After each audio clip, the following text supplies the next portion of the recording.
Vamos orar, né? Estenda tuas mãos para cá, vamos orar abençoando a vida do pastor Daniel, para que ele seja hoje instrumento da vontade de Deus. Senhor, nós abençoamos o teu filho, que ele seja hoje, Pai, instrumento da tua graça, do teu favor sobre nós, a vida da tua igreja. Que o Senhor use, ó Pai, teu filho, conforme o Senhor quer nessa noite para falar ao nosso coração. Em nome de Jesus, amém e graças a Deus, amém. Fala do seu vizinho, Senhor, não conversa agora não, tá? Vamos ouvir a pregação.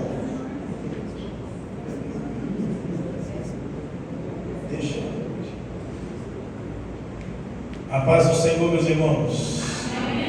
Motivo de alegria para nós estar aqui, né?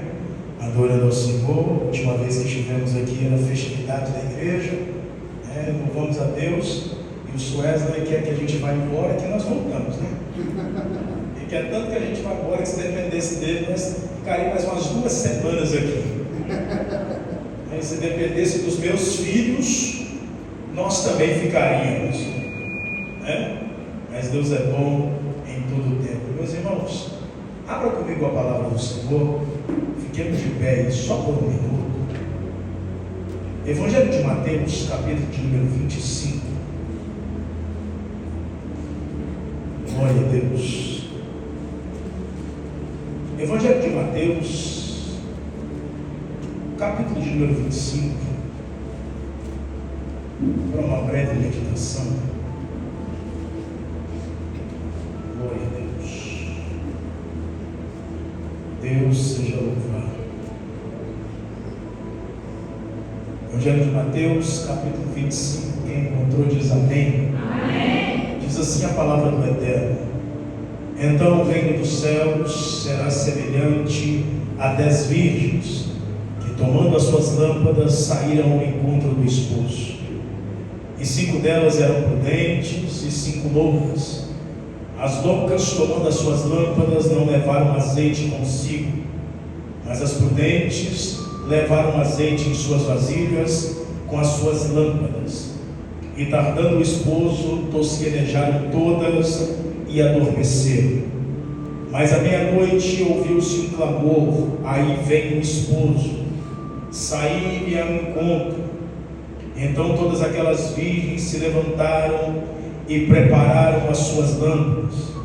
E as loucas disseram às prudentes: dai-nos do vosso azeite, porque as nossas lâmpadas se apagam. Mas as prudentes responderam, dizendo: não seja o caso que falte a nós e a vós. Ide antes aos que vendem e comprai para vós. E tendo elas ido, compraram.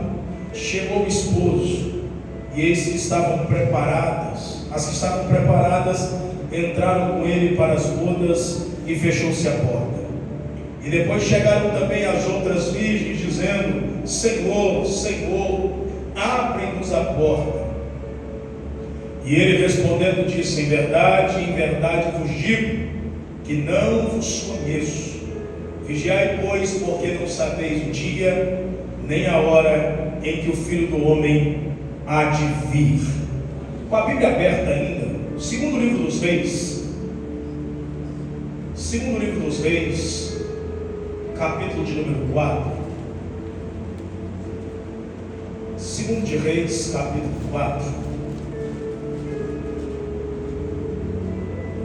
verso de número 31. Segundo de Reis, capítulo 4, verso de número 31. Glória a Deus. Diz assim: e Geazi passou adiante dele e pôs o bordão sobre o rosto do menino, porém não havia nele voz nem sentido. E voltou a encontrar-se com ele e lhe trouxe o aviso, dizendo: não despertou o menino. Somente até aí. Senta no seu lugar, mas senta aí dando glória a Deus. Isso, fica à vontade. Você está na casa do Pai, e na casa do Pai há liberdade para adorar o dono da casa. Na casa do Pai nós temos liberdade. Meus irmãos, eu quero aqui com muita habilidade, talvez, ou com muita humildade, não trazer algo novo. Eu não tenho essa pretensão, Mas eu quero aqui trazer algo do coração de Deus para esta igreja. A parábola que li é a parábola muito dita, contada, falada, é a parábola das 10 virgens, onde o Senhor verdadeiramente vai assimilar o reino dos céus com as 10 virgens. E Ele vai frisar que 5 delas eram loucas e 5 delas eram prudentes. E aqui eu já abro um parênteses. Não sou eu que estou dizendo, é apenas uma leitura superficial do texto. Todas as vezes que o Senhor vai dar um exemplo ou exemplificar acerca da sua vinda, Ele vai falar numa medida de 50%. Ele vai falar de estando 2 na cama, um vai, o outro fica. 2 no telhado, um vai, o outro fica. 10 loucas, 5 entra e 5 não entra. Pastor, isso é base? Não. É só uma leitura superficial do texto. Mas o texto em questão nos faz entender uma verdade: que elas estavam à espera do noivo. Quem é que está esperando o noivo voltar? Quem está esperando o esposo chegar? A bem verdade que nós estamos esperando, e se a gente fosse analisar grosso modo, entraríamos numa linhagem, numa pseudo-psicologia, que ele não vai voltar nunca. Porque já antes, assim que ele ascendeu ao céu, há 2000 anos atrás, a palavra ainda é a mesma: breve eu vou voltar. Mas existe uma palavra que nos garante, em Atos capítulo 1, verso de número 10, ele vai dizer exatamente os homens que viram, os anjos que viram, quando ele estava sendo ascendido ao céu, e os varões Galileu olhando para as nuvens, porque viu aquela visão deslumbrante, e os anjos saem dizendo: por que estão olhando para cima, atônitos? O mesmo homem, o mesmo varão que vocês viram subir, breve vai voltar. Aleluia. Não estamos esperando apenas uma história, é uma verdade. E ainda que ninguém mais acredite, deixa eu dizer mais uma vez: Jesus está voltando para buscar a sua igreja. Mas o texto vai frisar que 5 delas eram loucas, e vai dizer que 5 delas não levaram azeite consigo. Aqui eu quero abrir um parênteses, que isso aqui é literalmente muitos de nós. É alguém que não conta com vai que. É alguém que não conta e se. É alguém que se encheu do Espírito Santo, se encheu da graça, se encheu da presença, se encheu da virtude, e entende, e não entende, melhor dizendo, que o culto de hoje é para hoje, mas amanhã Deus precisa encher de novo. O que Deus derrama hoje, é para agora, mas amanhã Deus precisa renovar de novo, Deus precisa fazer de novo. É alguém que não precisou da reserva, está dizendo: não, eu estou cheio e não preciso mais. E aqui eu quero abrir um parênteses, porque depois de um culto abençoado, onde nós somos cheios, impactados, transbordantes da palavra, temos uma: não preciso ir no culto dessa semana, não, eu estou cheio, vou ir no culto fazer o quê? Mas quando eu abro a Bíblia em Atos dos Apóstolos, eu percebo que no capítulo 2 eles foram cheios. No capítulo 2 eles estavam transbordando. No capítulo 3, Pedro, Tiago e João estão indo para o templo, na hora nona, na hora da oração. Aleluia. Aí eu aprendo algo, porque foi dito aqui, até hoje aqui no curso de formação, eu aprendo algo sensacional. Porque culto não é lugar só de vir buscar. Quem está cheio vem entregar. Quem está cheio vem entregar. Aleluia. Quem está cheio vem entregar o culto que preparou o dia inteiro. Aleluia. Aí você diz: pastor, mas eu não tenho culto preparado. Tudo que eu tenho é lágrimas, tudo que eu tenho é dor, tudo que eu tenho é luta. Não importa o que você tem, derrama no altar do Senhor e deixa aqui. Elas não tinham reserva, foram confiando na sua autossuficiência. Deixa eu abrir um parênteses: não confie em você mesmo, não confie na sua sabedoria, não confie nas suas finanças, não confie no Senhor. E agora o texto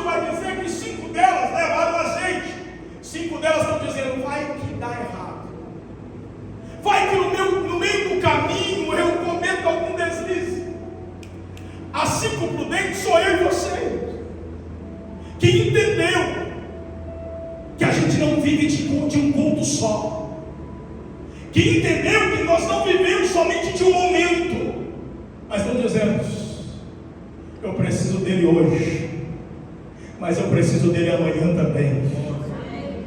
Mas e se ele não vier, eu preciso dele na terça-feira também, eu preciso dele na quarta-feira também. Não, eu não preciso dele somente em um culto, eu preciso dele na minha vida. É alguém que está dizendo: se eu não tiver, sem ele eu não sou ninguém.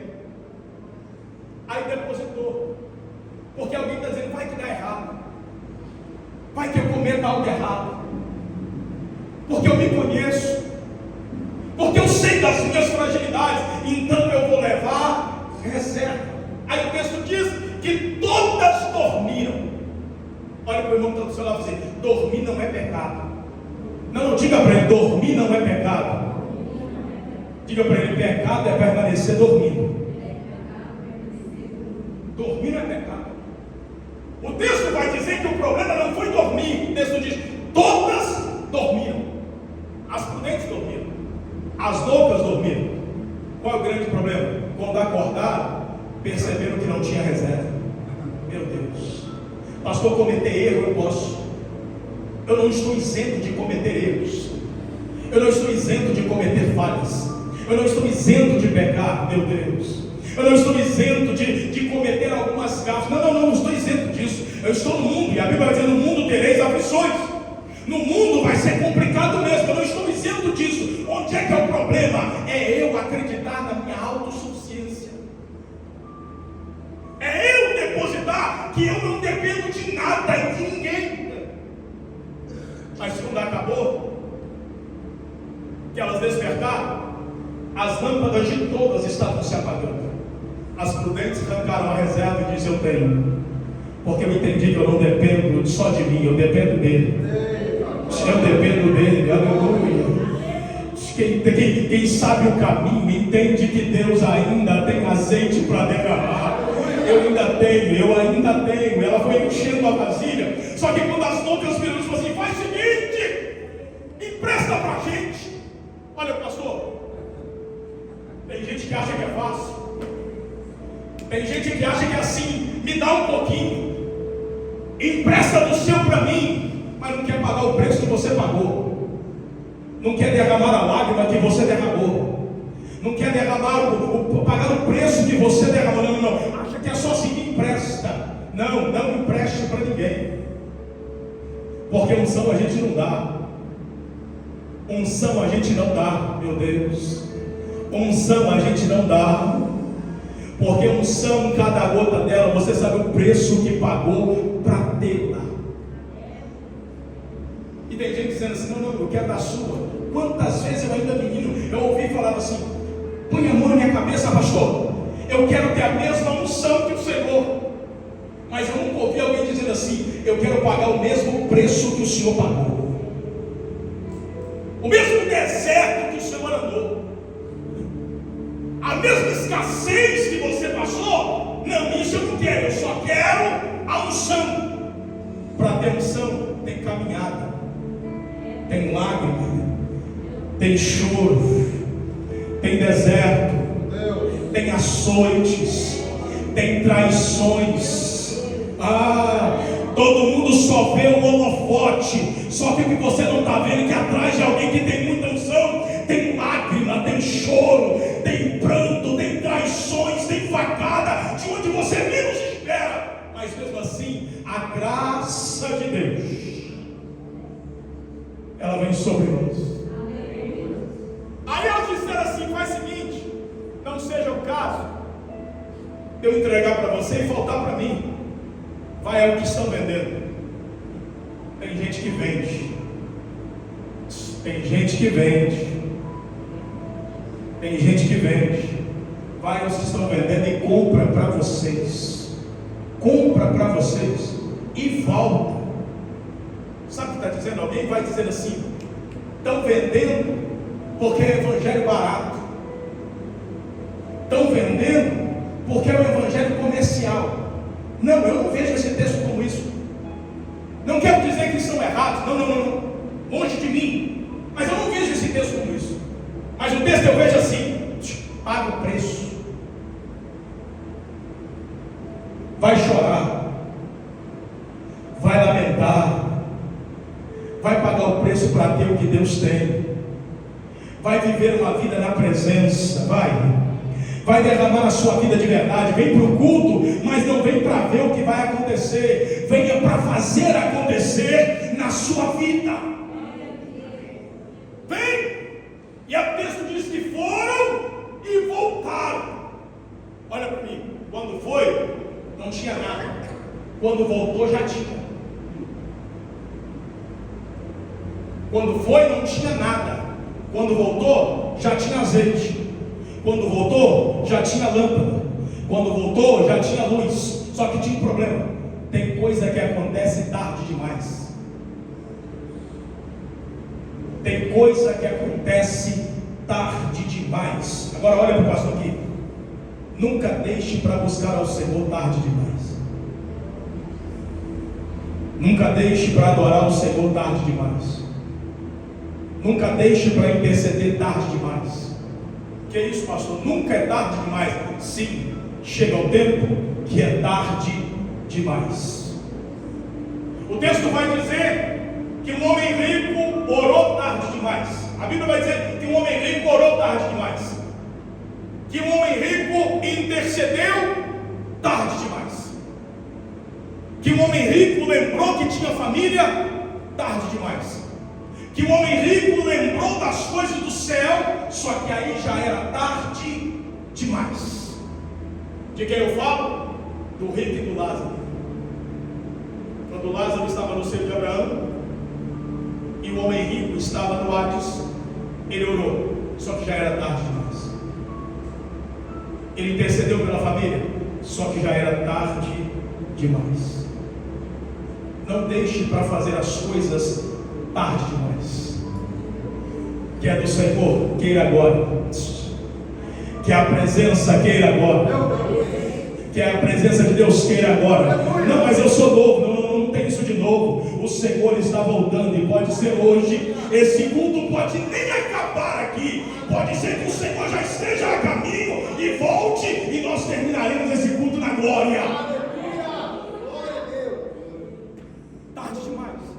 O texto só vai dizer de maneira crua.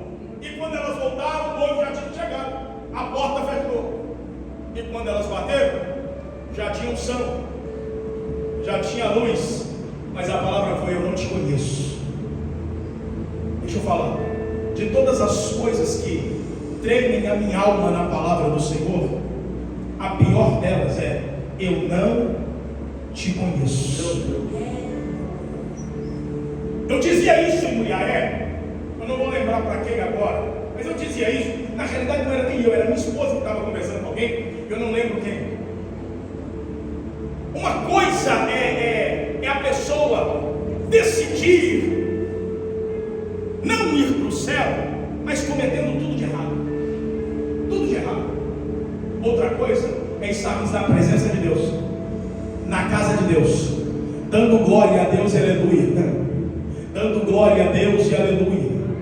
Às vezes até rodando, às vezes até falando em outras línguas, e chegar no grande dia e ouvir: eu não te conheço. Eu não sei seu nome, eu não sei quem você é, mas eu estive na sua casa, mas eu não te conheço. Aí o texto encerra dizendo assim: eu estou passando por ele, porque eu não vou me ater a Mateus 25. Vigiai, porque você não sabe dia nem hora em que o Filho do Homem há de vir. No texto de Mateus 25 tem duas qualidades, tem duas coisas ali que eu preciso destacar: alguém que está cheio e tem unção, e alguém que está vazio e não tem unção. Alguém que tem muita e alguém que tem pouca. Assim como o prudente tinha muita unção, assim como os loucos tinham pouca unção. Só que agora eu quero trazer para você alguém que não tinha nenhuma unção. Nenhuma gota. Porque as loucas, por mais loucas que eram, meu Deus, ainda levaram as lâmpadas acesas. O grande problema era a autossuficiência. Era acreditar que não precisa de mais ninguém. só ela se bastava. Se em Atos 2 os discípulos acreditassem que só o derramar daquele dia resolvesse, no capítulo 3 não estavam indo para o culto.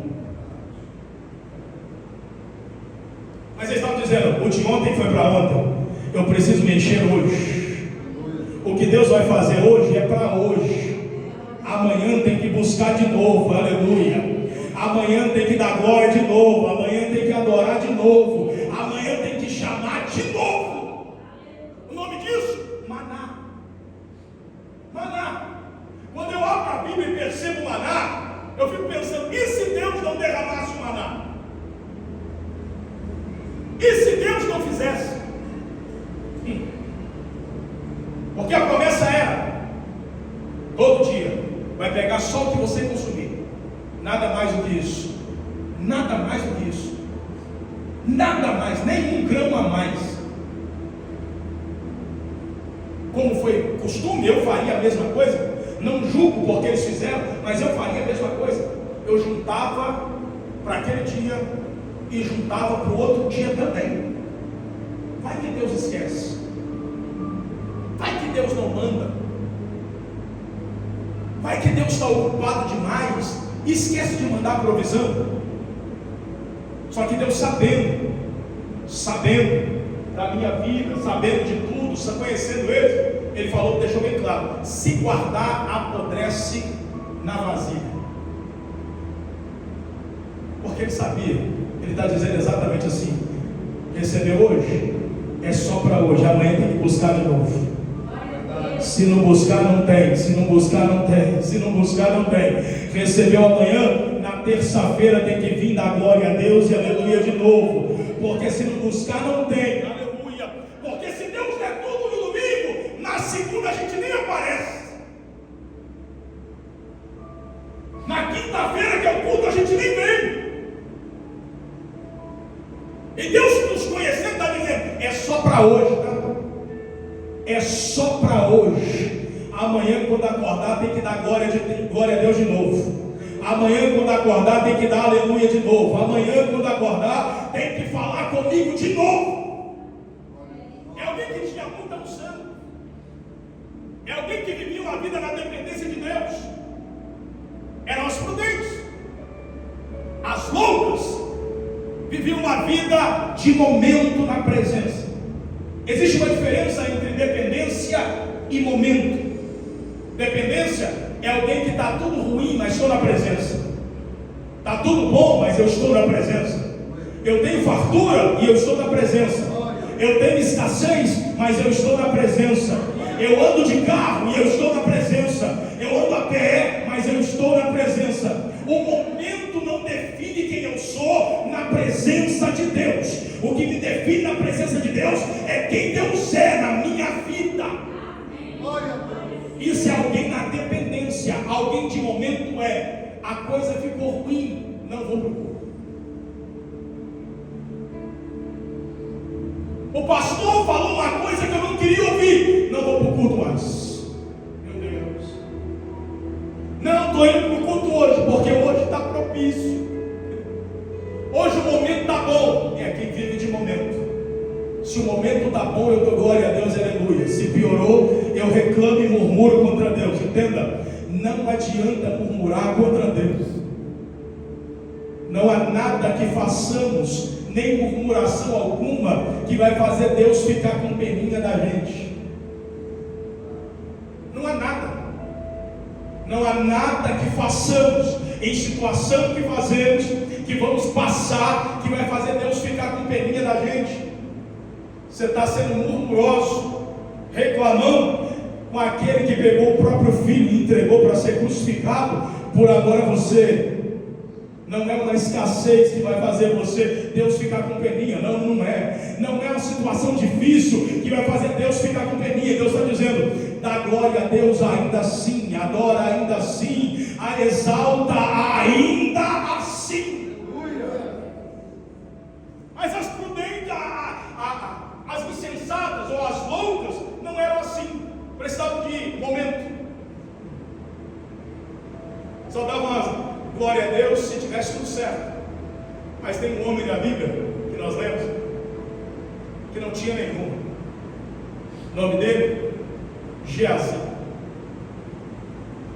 O texto de Geazi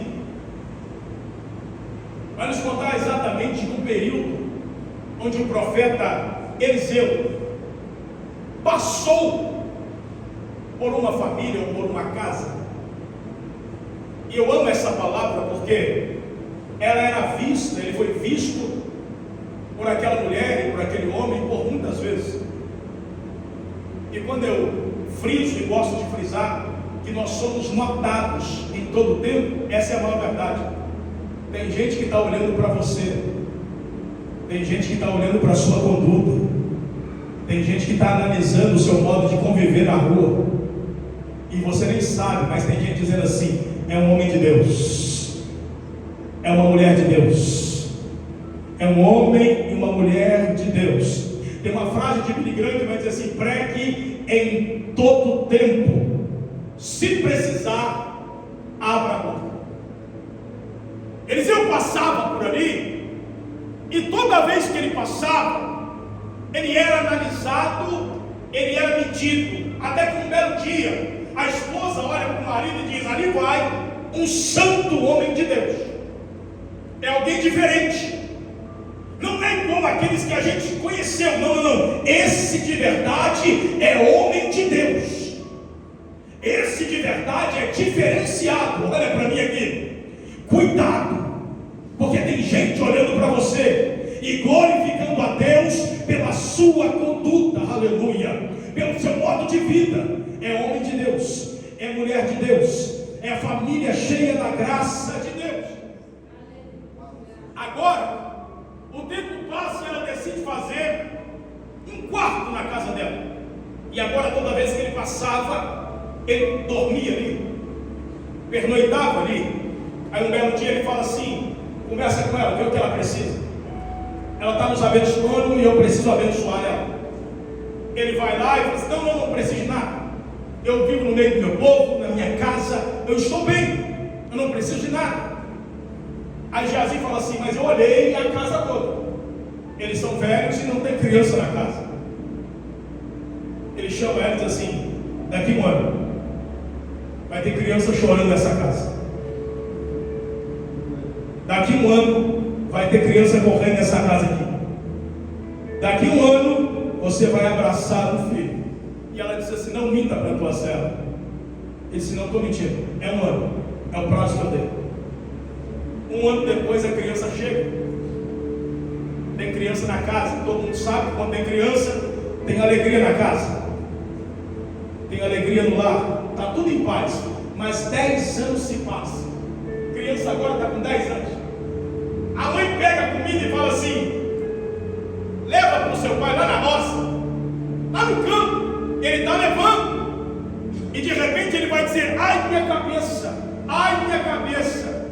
caiu e morreu. A pergunta aqui agora é a seguinte: como é que ficamos diante da promessa que Deus fez e a promessa que o mesmo Deus tirou?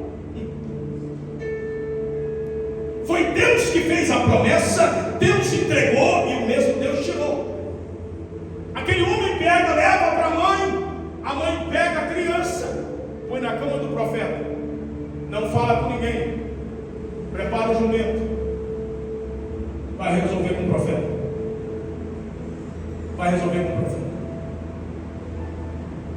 Deixa eu abrir um parênteses. Tem situação que não adianta a gente falar com amigo, tem situação que a gente não adianta ficar falando e postando em redes sociais. Não. Quer reclamar com alguém? Reclama com aquele que prometeu. Quer criticar? Critica com aquele que prometeu. Vem para o altar e reclama com aquele que prometeu. Aleluia. O texto diz que ela vai, e o profeta, quando vê de longe, vai dizer assim: vai na frente e pergunta para ela: vai tudo bem em casa? Vai tudo bem com o marido? Vai tudo bem com o filho? E ele corre, e a resposta é: vai tudo bem. Está tudo bem. Está tudo bem. Mas por que você não estava? Porque Geazi não prometeu nada. Não adianta falar com quem não prometeu nada, meu Deus. Mas agora, ela chega e se prostra aos pés do profeta. Quando ela se prostra, Geazi vai tentar tirar. Ele fala assim: não, porque o Espírito não me revelou nada até agora. Aí ela vai dizer: por um acaso eu te pedi filho? Por um acaso eu te pedi filho? Por um acaso eu te pedi milagre? Eu não te falei que estava bem? Agora, meu filho está morto. O profeta pega o seu bordão, e entrega para Geazi e diz assim: corre, não para conversar com ninguém. Se passar alguém no caminho te cumprimentar, ignora, não cumprimenta ninguém. Vai e toca a ponta do cajado no menino. A ponta do cajado. Esse era o momento de Geazi. Esse era o momento que Geazi esperou por todo o tempo. Era o primeiro milagre feito pelas suas mãos. Mas entenda, Geazi esperava isso, mas nunca se preparou para isso. Geazi andava com o profeta, mas nunca se preparou para se colocar na posição do profeta. E agora ele está indo. E assim que eu imagino a cena, a Bíblia não vai relatar, a Bíblia não vai detalhar essa cena, mas é assim que eu imagino a cena. Ele chegando no quarto do profeta, na casa dela, tocando a primeira vez, e nada. Tocando a segunda vez, e nada. Ele ajoelhando e dizendo: Deus, por favor, e nada. Volta e diz assim: o menino continua morto, não resolveu nada. Aí você pode me perguntar: mas por que isso? Porque a única coisa que ele levou foi o cajado. O cajado é autoridade. O cajado na época tinha a sigla ou bordão que era de uma pessoa. Ele era o proprietário. Denominava que ele era o dono daquele cajado. Então ele leva o cajado de Eliseu, mas a unção tinha que ser dele. Ele leva a autoridade, mas a unção tinha que ser dele. A intimidade tinha que ser dele. Ele leva exatamente a autoridade de Eliseu, mas ele não tinha intimidade com o Deus de Eliseu. Ele não pagou preço, aleluia. Ele não pagou preço, aleluia. Ele queria um milagre, mas não se preparou para receber este milagre. Então não adianta ter autoridade sem unção. Não adianta ter autoridade se eu não paguei preço para ter unção. Não adianta eu falar assim: não, eu tenho autoridade de profeta. Não adianta, mas eu não tenho unção porque eu não tenho intimidade com Deus de profeta. As prudentes tinham muito, as loucas tinham pouco, mas Geazi não tinha nenhum. Porque quando Geazi entra no ministério, ele entra achando que vida de profeta é vida de ter riquezas. Então ele não tinha unção. Ele não tinha unção. Ele queria apenas as regalias. E quando isso acontece, ele volta e diz assim: o menino está morto, tá? Não tem o que fazer, o menino morreu, chegou, acabou. O menino está morto, mas o profeta Eliseu chega. O profeta Eliseu chega, deita sobre o menino, ora ao Senhor, Deus devolve a vida. Mas o profeta não usou cajado. Por quê? Por que o profeta não usou cajado se ele não mandou cajado? Porque o profeta entendeu: é o que está em mim. É o que está em mim. É o que está em mim. Aleluia. Eu estou passando para ele o que está dentro de mim. Aleluia. Pastor,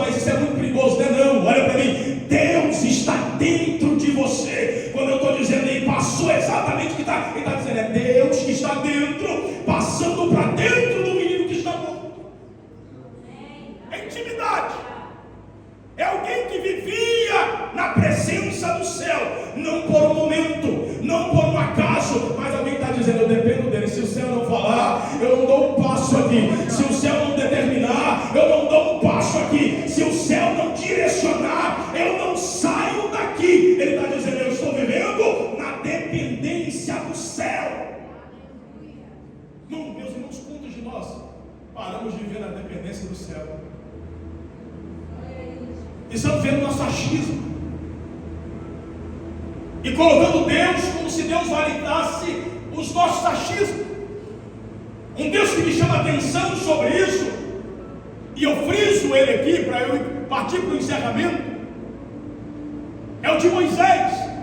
Quando o povo peca agora, o povo peca, ele entra na tenda do encontro, clama ao Senhor.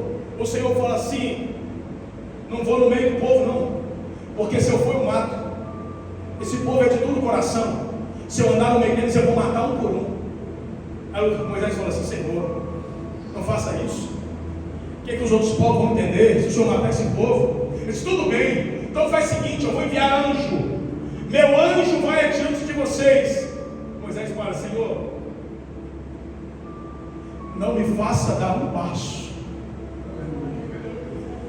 não me faça andar, se a tua presença não for comigo, se a tua presença não estiver comigo, se o Senhor não estiver comigo, se o Senhor não for comigo, não me faça sair deste lugar. Moisés está dizendo assim: anjo é bom, anjo é milagre, anjo é provisão, anjo é manifestação. E ele está dizendo assim: isso tudo é bom, mas isso tudo eu abro mão para ter a tua presença.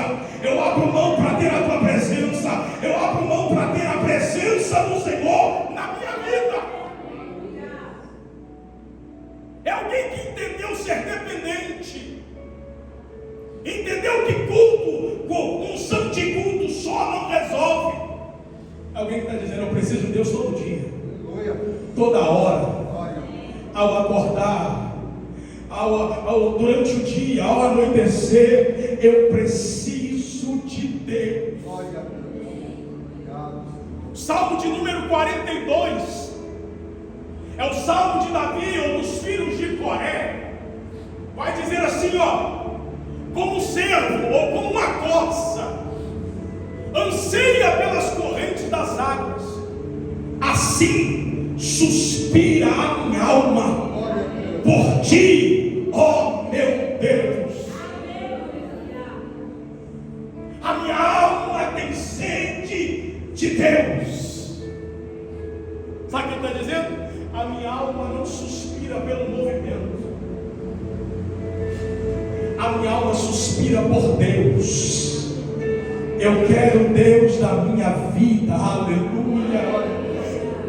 Os pesquisadores vão dizer que quando um cervo é um animal do deserto, quando o cervo levanta a cabeça assim, a expectativa é que o vento soprando mostre a ele a direção da fonte das águas. Eu quero liberar essa palavra sobre a sua vida, que o Espírito Santo venha como um vento sobre nós e nos direcione à fonte de águas, a fonte das águas, aleluia, e que Ele nos conduza às águas profundas, aleluia. E eles vão dizer que quando um cervo encontra, aleluia, ele mergulha nela, porque ali as águas inibem o odor, para que o seu predador não ache. Então deixa eu dizer uma coisa para você, encerra aqui agora, fechar a Bíblia para eu parar, falar, senão eu vou até às 10 horas da noite. Eu estou sentindo uma graça de Deus aqui, estou sentindo uma presença de Deus aqui, sabe? Não sei se você está sentindo, mas eu estou sentindo uma graça do céu aqui. você mergulha na água do Espírito, quando você mergulha, o seu predador não te acha. Meu Deus, fica de pé no seu lugar, fica de pé no seu lugar.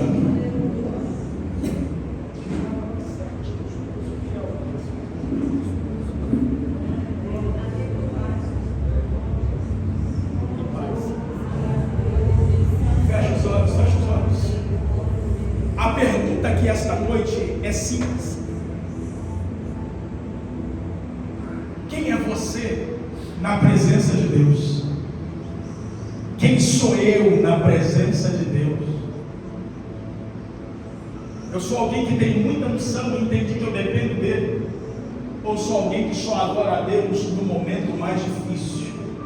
Ou sou alguém que só adora a Deus dependendo da circunstância?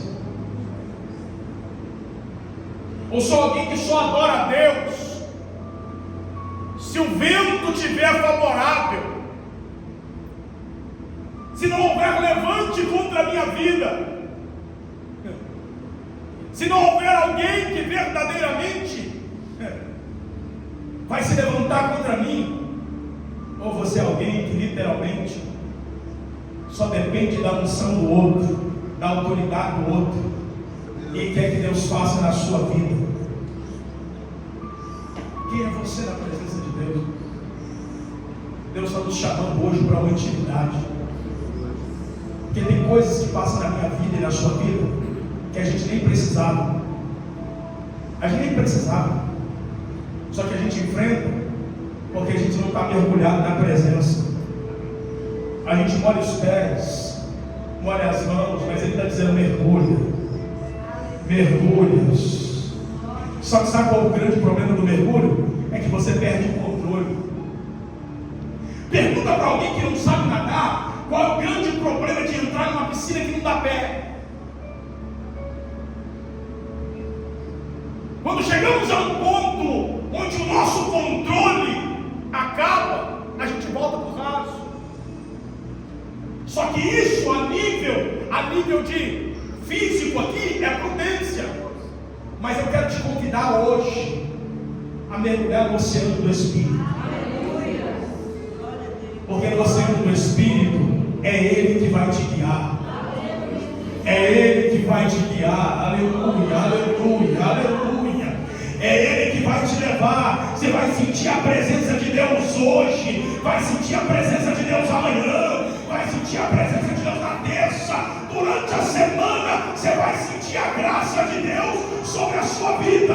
E quando tiver um culto aqui, você não vai vir para buscar, você vai dizer: estou vindo aqui somente para entregar, porque o culto já está pronto.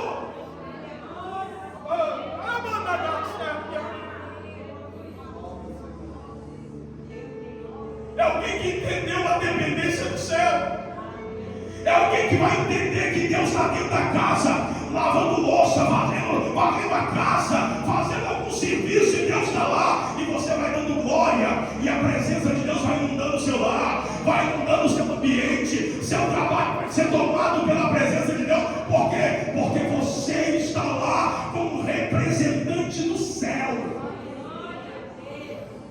Quem nós somos diante de Deus? Quem nós somos diante de Deus? Quem você é diante de Deus? E outra pergunta: quem você quer ser diante de Deus? Que de repente está dizendo assim: agora eu quero ser cheio. Não, eu vou levar para casa até vasilhame hoje, mas eu só volto para casa cheio da graça do céu. Fecha os olhos. Fecha os olhos. Fecha os olhos. Fecha os olhos. Fecha os olhos.